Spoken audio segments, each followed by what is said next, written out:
Boa tarde, Target. Graças e paz, meus irmãos. Tô meio coach naquela foto, né? Só foto, hein, gente? Mas que alegria estar aqui mais um ano, poder compartilhar a palavra com vocês. E obrigado, Sidney e toda a equipe. E o tema que me foi dado para nós pensarmos juntos é sobre a internet a serviço do reino de Deus. Olha aí. Poderia contar o testemunho, quem sabe, de como surgiu o Bibotalk, que é o ministério que faço parte, que criei, e hoje junto com os meus amigos e amigas, procuramos levar boa teologia até os confins da web. E é um trabalho que a gente começou online, mas se materializa por meio de livros, que graças ao bom Deus tem alcançado também muitas pessoas. E então, poderia contar um pouco dessa história para vocês, de como o Bibotalk nasceu, enfim, quem sabe até essa história fosse uma inspiração para algumas pessoas pensarem o ministério online, pensarem, né? Porque eu considero o Bibotalk um ministério para-eclesiástico que auxilia a igreja. Mas eu queria, na verdade, eu quero falar de treta. Eu estou aqui para falar de treta. Não, mentira, verdade, talvez, quem sabe, vamos ver, vamos pensar junto tudo isso. Porque quando a gente pensa em internet a serviço do reino de Deus, é legal a gente pensar um pouquinho também a dinâmica, né, do que é a internet, essa cybercultura. Porque todos nós que estamos aqui, não importa se você tem cabelos brancos ou você é um adolescente, você de alguma forma é impactado, de alguma forma você produz, de alguma forma a internet, as redes sociais, elas mexeram com você. De alguma forma, mas rede social, eu não tenho rede social. Tem sim, você tem o WhatsApp. O WhatsApp é uma rede social. A propósito, o dono do WhatsApp é dono, né, de boa parte das redes sociais aí. Então, não à toa aquilo que você conversa no WhatsApp, você abre o Instagram, aparece uma propaganda para você.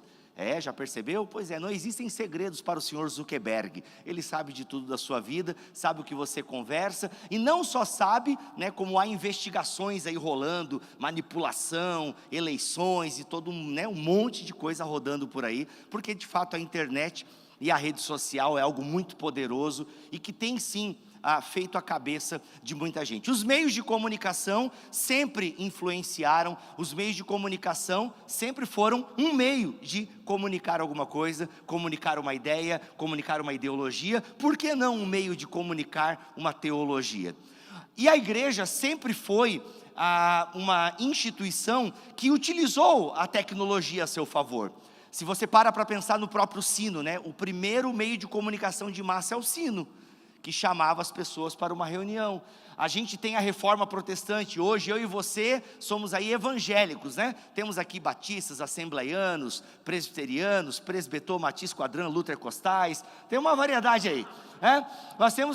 Nós somos protestantes porque um dia um monge agustiniano resolveu protestar contra a igreja. Graças a Deus não foi morto, como muitos eram naquele tempo, mas as ideias dele só foi possível serem difundidas na Europa por causa da tecnologia, a imprensa de Gutenberg. Então a igreja de alguma forma sempre vai se utilizar da tecnologia. E por que ela não se utiliza também na internet? E ela se utiliza sim, de forma positiva, de forma negativa, e a gente precisa, né? Somos meio bebês digitais ainda. Aliás, tem duas coisas que a igreja, ela é meio bebê ainda. É na questão do uso da internet para a glória de Deus e dos meios de comunicação audiovisuais, de formas gerais. A gente agora ouve falar do The Chosen passando no cinema, né? Mas antes era uma coisa muito tímida ainda, em relação à produção audiovisual, cinema, filmes, geralmente roteiros muito ruins, né? Então tem aí um campo, né, um ministério a ser explorado, bons cineastas com boas mensagens e que de alguma forma propague o evangelho. Mas o fato é, meus irmãos e irmãs, que as redes sociais, a internet de forma geral, ela trouxe uma dificuldade para a igreja, dificuldade essa que sempre existiu. A igreja, ela sempre precisou lutar pela unidade. E a unidade é algo muito importante na propagação do reino de Deus. Não à toa Jesus fala que um reino dividido, ele não dá conta. Mas Bíblia, por que tu diz que a igreja sempre lutou pela unidade? Porque às vezes a gente tem uma tendência, e uma falsa tendência, de dar aquela idolatrada na igreja primitiva. Não é? Eu, que já fui do movimento pentecostal, cantei muito aquela música. Oh meu Deus, reaviva tua igreja de novo. Quem era desse tempo aí? Faz a chama arder nesse povo, como foram os primeiros cristãos. Já viram que eu canto mal, né, gente? Então, ainda bem que o ministério de louvor não é o meu forte. Mas a gente idolatra um pouco a igreja primitiva, e de fato eles têm méritos, por serem, né, a primeira comunidade a viver na prática as palavras de Jesus. Mas eu não sei se você leu o Novo Testamento, meu irmão, está longe de ser perfeito. Aliás, as cartas de Paulo existem porque já tinha treta na igreja. O primeiro escrito do Novo Testamento, né, ou a primeira carta de Paulo, enfim, Gálatas, um dos primeiros escritos do Novo Testamento, é resolvendo treta. É Paulo chamando Pedro de hipócrita. É nesse nível o negócio. É nesse nível. Então sim, é uma igreja que tem problemas. Paulo fala tanto de unidade. Jesus tem um capítulo inteirinho orando e falando sobre unidade, porque é um desafio a unidade. É um desafio nós termos a mesma atitude de Cristo. É um desafio nós termos o mesmo pensamento, no sentido daquilo que Paulo vai falando na sua carta aos Filipenses. No capítulo 2, a partir do versículo 5, olha, tenham a mesma atitude, o mesmo pensamento, o mesmo jeito de pensar, tenham a mesma postura, ou, algumas traduções que eu gosto bastante, tenham a mesma mentalidade. A ideia não é todos nós termos o mesmo pensamento, aquela uniformidade. Não, somos todos nós pré-milenistas, somos todos nós assim, acreditamos assim, pensamos assim, votamos nesse partido, fazemos isso. Não é esse tipo de unidade que o Novo Testamento está falando. Ter o mesmo pensamento não é esse tipo de coisa. Mas, Bíblia, o que isso tem a ver com a internet, reino de Deus? É que com a internet, as nossas divergências de desavenças, elas ganham proporções planetárias. A gente fica sabendo da treta de Zwinglio e Lutero, que infelizmente não concordaram em relação à ceia, mas a gente fica sabendo porque tem gente que vai registrando a história e tal, e a gente deve aprender com a treta deles. A gente não aprende muito. Hoje não, as nossas tretas são discutidas por todo mundo. Eu não sou presbiteriano, respeito muito a igreja presbiteriana, meus melhores amigos são presbiterianos, grandes teólogos que eu respeito são presbiterianos, mas eu não sou presbiteriano, adoro um batismo por imersão. Eu não sou presbiteriano, eu sou arminiano, é isso aí, e está tudo bem. Aí, de repente eu entro no Twitter, e tem um monte de gente como eu, que não é presbiteriana, e está discutindo a decisão do Supremo Concílio. Para quê? Literalmente não é problema seu. Mas a internet dá essa falsa liberdade de comunhão, não, porque a igreja batista agora está fazendo isso. Mano, tu é batista? Não, fica quietinho, querido. Vai, posta um versículo bíblico aí. Para, porque a rede social, ela ampliou a nossa desavença, que sempre teve, e a gente sempre precisou lutar, sempre. Está ali, vai ler a carta de Paulo, é ele tentando, gente, pelo amor de Deus, vamos resolver, vamos lutar pela unidade da igreja. É Paulo clamando aos Efésios, aos Filipenses. Mano, Filipenses, Paulo chega a citar o nome, que eram duas amigonas de Paulo, que Paulo não cita o nome dos seus adversários, né? Só de gente que é amiga mesmo. E ele fala assim, Evódia e Sintique, pelo amor de Deus, se resolvam. Evódia, leia o capítulo 4 de Filipenses, está lá, Evódia e Sintique, resolvam as suas tretas. Evódia e Sintique, não sei o que causou a desavença em vocês, mas elas provavelmente eram líderes na igreja, por isso que Paulo gasta um tempinho com elas ali, e Paulo cita outros colaboradores, então subentende-se que Evódia e Sintique tinham liderança na igreja de Filipos. Olha, vocês lutaram comigo no evangelho, resolvam. Então perceba, era uma coisa local, né, que o Espírito Santo resolveu preservar para a gente aprender, para a gente aplicar na comunidade local. Com a internet não, a gente está discutindo o pecado de todo mundo agora, porque a gente joga na internet e tal, e a gente acha que agora é tudo um tribunal público. E isso, sem sombra de dúvida, não é usar a internet para a glória de Deus. Não é usar a internet para a promoção do reino de Deus, é lavar roupa suja. É lavar roupa suja. Aí a gente vira notícia de jornal, não porque a igreja está lá agora no Rio Grande do Sul, fazendo o que quase ninguém está fazendo.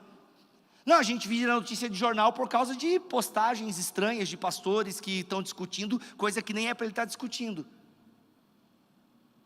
A gente precisa entender que aquilo que falamos online, aquilo que discutimos online, tem a ver com a nossa vida offline. E que nem tudo é para ser levado para o online. Eu tenho visto pessoas que hoje em dia têm um certo receio e tem uma certa restrição com a igreja, porque não aguentou ver a postura dos líderes em determinado período do ano, que, mano, o que isso tem a ver com o evangelho que esses caras estão falando? O que essas mulheres estão falando? O que elas estão defendendo? O que isso tem a ver com a igreja? Mano, porque se a igreja é isso, eu não quero. Percebam, as pessoas não estão rejeitando o evangelho, elas estão rejeitando os evangélicos. E se você prestou atenção na fala da Andréia, ela falou alguma coisa parecida aí. Ser perseguido pelos motivos certos, e não por compartilhar notícia duvidosa. A gente precisa ter uma postura na internet que reflita aquilo que a gente crê. E o que eu vejo na internet é a gente se batendo. Mano, olha só que doido. Não, para prestar atenção nisso aqui. Imagina se a gente pudesse pegar o DeLorean ou a TARDIS, voltar no tempo, e aí você chega diante, eu nem vou citar Jesus aqui, vou citar só Pedro e Paulo. E a gente chega diante de Pedro e de Paulo. Gente, vocês sabiam que vai chegar um período na história em que a gente vai poder falar uma coisinha e centenas de pessoas vão ler ou vão ouvir o que a gente está falando? Às vezes, milhares de pessoas vão ver e ouvir o que a gente está falando. Às vezes, milhões de pessoas vão ver e ouvir o que a gente está falando. Vocês estão ligados que vai chegar? Aí Pedro fala assim, ó, gente, é sério? Quer dizer que aquilo que a gente vai escrever aqui e falar não vai ser só umas 50, 100 pessoas, né? Não vai ser uma casa, uma região, uma sinagoga, vai ser centenas de pessoas, tipo o que aconteceu no Pentecostes, que foi uma coisa realmente extraordinária, o começo da igreja, algo que não se repetiu assim com facilidade. É Pedro, é Paulo, uau! E o que vocês estão fazendo? A gente está lá se matando. A gente está lá, Pedro, a gente está lá falando mal dos outros, criticando a teologia dos outros, porque só a nossa é a certa.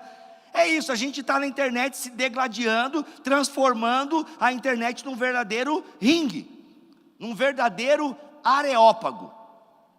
Só que sem a educação dos gregos e do apóstolo Paulo. Abra sua Bíblia em Atos no capítulo 17. Minha esposa hoje esse ano veio na Target, senhoras e senhores. Alexandra, alcança minha água, amor, por favor. Palmas, senhora Aquino. Atos, capítulo. Esse tempo está errado, pode botar mais 20 minutos. Atos 17, a partir do versículo 16. Essa postura do apóstolo Paulo, a gente pode aprender com ela e levar para as nossas redes sociais, para a nossa postura online, para que o reino de Deus tenha a internet como uma ferramenta boa, e não como propagação de ódio e desavença. Vamos lá, 16, eu estou lendo na NVI, tá bom, gente? Enquanto esperava por eles em Atenas, Paulo ficou profundamente indignado ao ver que a cidade estava cheia de ídolos. Percebam, Paulo fica indignado. Aqui no grego, sabe o que significa? Indignado, pistola, furioso. Ele fica indignado porque ele vê a idolatria na cidade. Aí o texto continua dizendo que ele vai na sinagoga dos judeus e tal, conversando, ele discutia com a galera sobre isso. Depois chega um pessoal e ele vai lá, então, ele vai para uma reunião no Areópago, que era um lugar onde se discutia, se decidia várias coisas e tal, e o pessoal gostava das novidades. Era o fuxico, era o Twitter da época, a galera gostava de discutir. Só que, olha só, percebam, Paulo estava irritado com a idolatria, porque ele via o mal, e Paulo sabe que idolatria é uma coisa muito séria. Idolatria, inclusive, para Paulo está alienado à ganância, ao poder, ao dinheiro, idolatria. E ele vê isso na cidade, mas ele vai para o Areópago porque ele é chamado para trocar umas ideias. Olhem a postura de Paulo no versículo 22. Então Paulo levantou-se na reunião do Areópago e disse: atenienses, ou em algumas traduções, senhores atenienses, vejo que em tudo em todos os aspectos vocês são muito religiosos, pois andando pela cidade, eu fiquei pistola, seus idólatras, vocês vão para o inferno, a teologia de vocês está errada. Não, né? Senhores atenienses, andando pela cidade, observei cuidadosamente seus objetos de culto, e encontrei até um altar com essa inscrição: ao Deus desconhecido. Ora, o que vocês adoram, apesar de não conhecerem, eu lhes anuncio.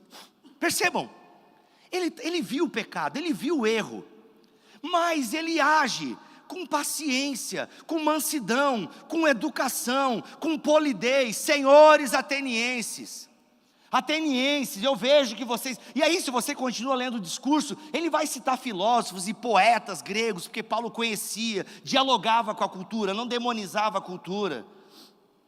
Porque para poder dialogar ou para poder evangelizar, precisa conhecer a cultura, fazer uma exegese cultural, entender os pontos. Sabe qual é o nosso problema? Na internet a gente não quer entender e não quer ouvir mais ninguém. A gente quer defender o nosso e está tudo certo. Porque a internet, ela despersonaliza as relações. Na internet não tem eu e tu, tem isso e aquilo. É esse que pensa diferente, aquele liberal, como me chamam na internet. Já recebi comentários do tipo assim: anátema. Você não precisa concordar com a minha teologia. Você não precisa concordar com os teóricos que eu sigo, que eu defendo, que eu exponho. Agora, você usar a palavra que Paulo utilizou e falou que são malditos aqueles que distorcem o evangelho, porque eu falei uma coisa terciária, um assunto que não é nem fundamental no cristianismo, você usar a mesma palavra. Olha, graças a Deus, irmãos, hoje a gente não queima pessoas.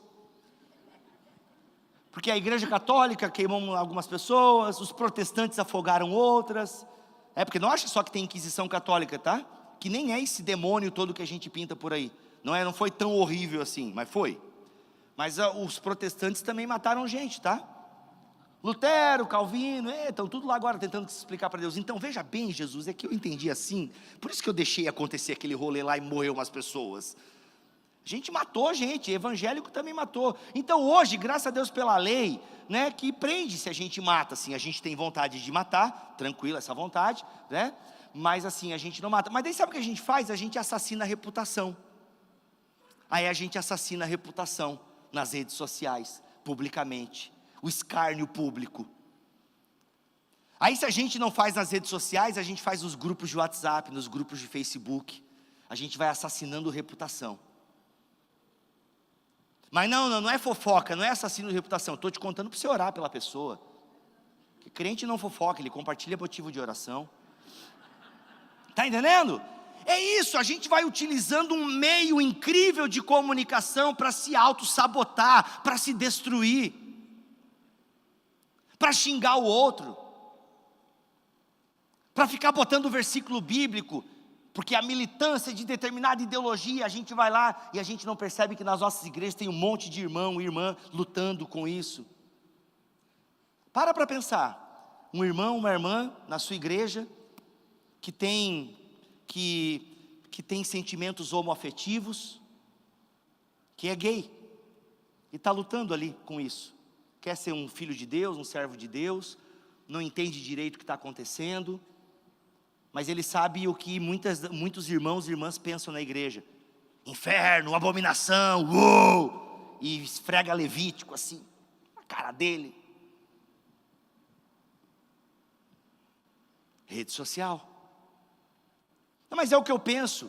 Seja educado com o que você pensa. Vou dizer para vocês, eu estou na internet já tem um tempo, e eu já tive essa fase da beligerância, da treta. E a treta é muito legal porque ela dá ibope. A treta, ela causa. Os meus stories têm um número X de visualização. E aí esses dias eu coloquei assim, alguém perguntou: nossa, por que o fulano não está mais gravando podcast? Aí eu comentei: porque a gente não se fala mais. E eu marquei ele, na zoeira, né? Porque era zoeira, eu até marquei ele. Gente, o meu direct... Por quê? O que aconteceu? Meu Deus, por quê? E ele, para aumentar a brincadeira, repostou no Instagram dele. E só botou assim, ó, então. Mano, a DM dele também, meu, o que aconteceu, meu Deus, meu Deus, meu Deus. Gente, eu sei que o meu story, sei lá, de 8 mil visualizações foi para 32 mil visualizações. Treta dá engajamento. Falar mal dos outros dá engajamento. Sabe, criticar a teologia do irmão dá engajamento. Porque sabe o que é? Porque isso tem a ver com vaidade, tem a ver com cobiça, tem a ver com tudo quanto é o caldeirão de pecado isso aí. Porque no fundo você fica numa câmara de eco, porque você fala mal, tem outra gente que também, sabe, também pensa daquele jeito, aí você recebe um monte de aplauso, e é aquela loucura, porque é gente te aplaudindo, e gente querendo defender quem você está criticando. E olha, se tem uma coisa que eu descobri na internet, que você pode defender, você pode citar a pessoa mais horrível da história, que eu não quero citar nomes aqui para o vídeo não cair, tá? Mas você pode citar a pessoa mais horrível da história, que vai ter gente defendendo nos comentários. Tá bom? Quem entendeu, entendeu. Fica aí a reflexão, tá? Então assim, você pode citar a pessoa e vai ter gente defendendo. É isso, gente, a internet é isso daí. A internet é essa loucura. E os crentes estão lá fazendo a mesma loucuragem. Olha, se você não tem algo bom para compartilhar, não compartilha. Resolvam suas tretas em casa, na igreja local, com a pessoa, chama no privado, para não virar essa privada. Entende? Resolvam suas tretas, Evódia e Sintique. Quer fazer uma teologia pública, quer usar a internet para a glória de Deus, tenta a educação de Paulo, senhores atenienses. Mas conheça bem a cultura também da qual você está se propondo a falar. O que não faltam são textos, falando para nós trabalharmos com amabilidade. Eu citei Pedro, né? Pedro tem um texto, e aqui leio na NVT. Olha o que Pedro escreveu sobre a defesa da fé. Pedro escreve para uma comunidade que talvez vai passar por uma grande perseguição, ou já esteja no início de uma perseguição. E aí Pedro diz o seguinte, olha, consagrem, eu estou lendo 1 Pedro capítulo 3 a partir do versículo 15, 1 Pedro 3 a partir do versículo 15. Em vez disso, consagrem a Cristo como o Senhor de sua vida. Preste atenção aqui. E se alguém lhes perguntar a respeito da sua esperança, estejam sempre preparados para explicá-la. Façam-no, porém, de modo amável e respeitoso. Mas não, a gente quer defender com unhas e dentes a nossa teologia, a nossa crença. Gente, vamos lá. Tem como a gente fugir das denominações? Não, não tem. As denominações, elas são inevitáveis. As denominações são inevitáveis. As divisões são inevitáveis. Inevitáveis, não tem o que fazer. Vai ter divisão na igreja. Vai ter igreja que batiza criança, vai ter igreja que batiza adulto. Vai ter pré-milenista, vai ter amilenista. Vai ter dispensacionalista, vai ter isso, vai ter aquilo, congregacional, presbiteral, episcopal, igreja com dono, essa é complicada, tá? Então assim, vai ter. Agora é o seguinte, as cercas são inevitáveis. Mas vamos manter a nossa cerca baixa e vamos nos dar as mãos constantemente. Mark Dever fala isso, pastor batista, que tem toda uma tradição reformada, mas eu acho muito bonita essa palavra dele, olha, deixem suas cercas baixas e deem as mãos constantemente. Porque a gente precisa lutar por aquilo que nos une, por aquilo que nos torna cristão, pela essência do que é o evangelho, não ficar discutindo picuinha na internet. Fora que a internet dá aquele poder de que todo mundo é especialista, é impressionante. Estoura uma guerra em Israel, todo mundo especialista em Oriente Médio. Estoura uma guerra na Rússia, todo mundo especialista em Apocalipse, Gog e Magog. Eu sei que você já pensou isso, e não é, está errado. Tudo que você, 80% do que você ouviu sobre Apocalipse em podcast por aí, olha, desconfie fortemente. Muito fortemente. Sabe, todo mundo vira especialista em tudo. E é isso, e já não importa mais a verdade. Olha que loucura! Não importa mais a verdade, importa em quão bem você construiu determinado argumento e se isso virou um bom corte de podcast para você botar no Reels. É por isso que até hoje tem gente defendendo, olha, encontraram a Arca de Noé. Uma fake news da década de 90, que nos blogs a gente já tinha que desmentir isso. Não, sempre construindo o quê? A gente quer construir aquilo que vai gerar impacto, e vai gerar visualização, e vai gerar Reels. A verdade não importa. Gente, para nós a verdade importa. Porque para nós a verdade não é um conceito, para nós a verdade não é uma filosofia, para nós a verdade não é nem teologia, para nós a verdade é uma pessoa. Então a verdade importa para nós. E o problema de um ativismo nas redes sociais e querer comentar toda a notícia que sai, é que em algum momento você vai se atropelar, e o evangelho vai sair manchado disso. A gente não dá conta de acompanhar esse mundo de informação, tecnologia e rede social. A gente nem foi feito para isso. A nossa cabeça não aguenta isso.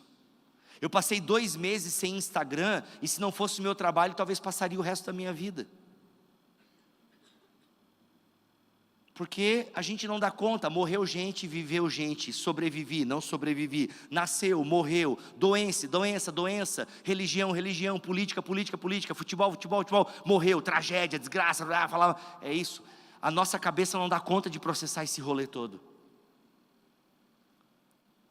E é isso, né? Todo mundo dono da verdade, ninguém olhando mais no olho de ninguém, ninguém conversando mais com ninguém, ninguém querendo se importar. A gente não se importa mais com as histórias por trás dos avatares.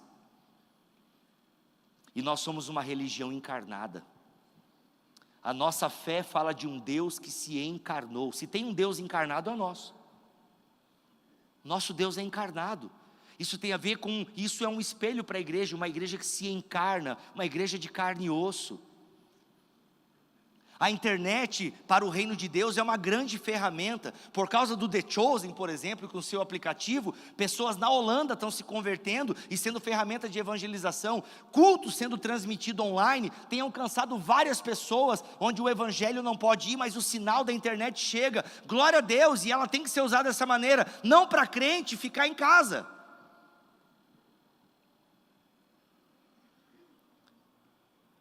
E a gente precisa da vida real, porque a vida real, ela nos ajuda a superar as nossas diferenças. Termino contando algo maravilhoso, que infelizmente nasceu no meio de uma tragédia. Se você não vive numa bolha, você sabe o que está acontecendo no Rio Grande do Sul. Imagino até que essa igreja deve ter se mobilizado de alguma forma para ajudar, porque o Brasil inteiro olhou para o Rio Grande do Sul. Aí eu quero abrir um parênteses, eu ia falar uma coisa boa, mas deixa eu falar uma desgraça primeiro, além dessa desgraça natural. Mas que desgraça é olhar crente e colocar versículo de juízo de Deus. Não, o que aconteceu no Rio Grande do Sul é porque lá tem muita religião de matriz africana, aí Deus está penalizando. Não, lá aconteceu porque o governador não é hétero. Crente falando isso, pastor, botando o texto bíblico, olha o juízo de Deus está, arrependa-se agora. Desculpa a palavra, pastor Sidney, teologia do cagaço, eu chamo isso. Uma teologia do cagaço, é profeta de tragédia pronta. Conhece profeta de tragédia pronta? Depois que aconteceu a tragédia, não, aconteceu isso por causa disso, profetinha. É igual o obreiro, né? É pedreiro de obra pronta. Essa obra aí, olha, veja bem, né? Mas não fez nada, só está julgando o que o outro fez. Aí tem o profeta de tragédia pronta.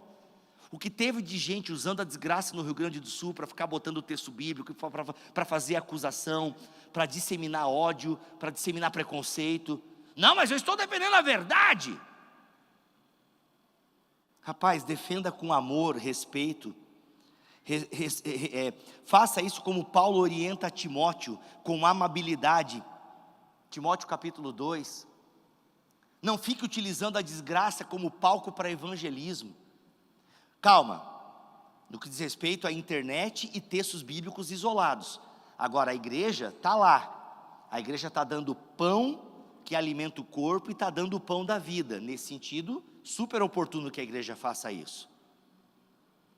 Mas vamos falar de coisa boa, já que eu tenho só 1 minuto e 50, 48. Pessoas que se odeiam na internet. Se odeiam, já trocaram farpas, acusações, coisa feia mesmo, assim, sabe? Que a gente olha e pensa, meu Deus, sério, os dois são crentes, assim? Aquela postura beligerante, belicosa, nojenta, sabe? Que não tem nada a ver com Jesus, com o evangelho. Aí de repente acontece essa tragédia. E a tragédia, gente, que vocês e eu, quem não foi lá em loco não tem noção do que está acontecendo no Rio Grande do Sul. O que a TV mostra, o que os stories mostram, olha, é um percentual da tragédia. De repente acontece algo muito incrível. Uma igreja que não gosta da outra igreja, liga para essa igreja. E você entende o que eu estou falando, né? Não é uma igreja ligando para outra igreja, são pastores, obreiros se ligando. Tudo bem? Aqui é o fulano. Pensa no susto. O quê? Está me ligando?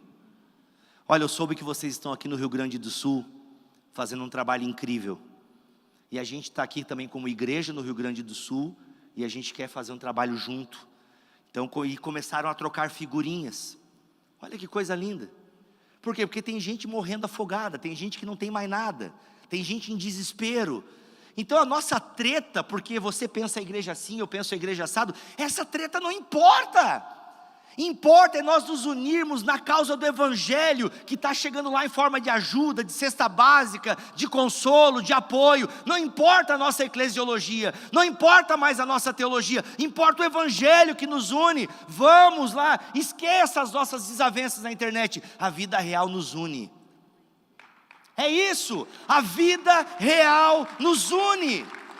Esqueça as nossas desavenças, a gente vai continuar pensando diferente, mas agora não é momento da gente brigar na internet, é momento da gente ajudar quem precisa. Ué, gente, a tragédia no Rio Grande do Sul vai passar, se Deus quiser, daqui uns 10 anos. Mas a tragédia da humanidade caída e longe de Deus, essa continua até Jesus voltar. Não deveria ser um motivo suficiente para a gente continuar unido e esquecer a nossa brincadeirinha de internet? E aí eu termino citando uma peça cultural muito chique, muito sábia, né, de grandes pensadores do mundo moderno, que é o filme da Marvel. Em Vingadores, Guerra Secreta? Não, como é que é? Guerra Infinita? Guerra Secreta vai vir ainda. Guerra Infinita, tá lá, o Hulk chega na Terra depois de levar uma coça do Thanos, tá todo medroso, com medo, porque viu que o Thanos é poderoso, que é o inimigo, para você que não sabe o que é Marvel, tá? Um absurdo você não saber, mas tudo bem, tá? Aí ele tá lá, e ele chega, e ele tá com medo, aí chama o Tony Stark. Tony, a gente precisa esconder essa joia. A joia tá meio perdida, o Visão ele sumiu. Tony, você perdeu o Visão, você perdeu mais um super robô. Pois é, rapaz, é que o Visão agora é uma coisa mais complexa. E aí o que acontece? Então chama o Capitão América pra gente poder achar ele. É que os Vingadores acabaram. Como assim? Como uma banda? É quase isso. A gente não se fala mais, eu e o Capitão. Aí o Bruce Banner, que é o Hulk, chega bem pertinho do Tony e fala assim, Tony, o Thanos está vindo, não importa com quem você fala ou não. Está entendendo, gente? Gente, o mundo jaz no maligno, não importa a sua teologia. Claro, né, gente, tem teologia que é muito errada, vamos também usar a cabeça. Tem gente que defende umas paradas aí que não dá para ter muita comunhão mesmo. Aí tem que, né? Não, mas peraí, aí tu já está rompendo demais com a tradição cristã. Aí a gente mantém uma certa distância. Mas sabe, eu estou falando das briguinhas da internet, calvinista, arminiano, pré-milenista, milenista, sabe? É isso, essas coisinhas, entendeu? Essas coisinhas que a gente se mata e lota um podcast e dá briga, essas coisinhas, elas são pequenas. Resolvam suas tretas, sentem para conversar, porque tem algo muito pior que a tragédia do Rio Grande do Sul, que é algo horrível, que é o pecado, que é o mundo que jaz no maligno, e isso deveria ser suficiente para nós nos unirmos, usarmos a internet para a glória de Deus. Deus abençoe todos vocês.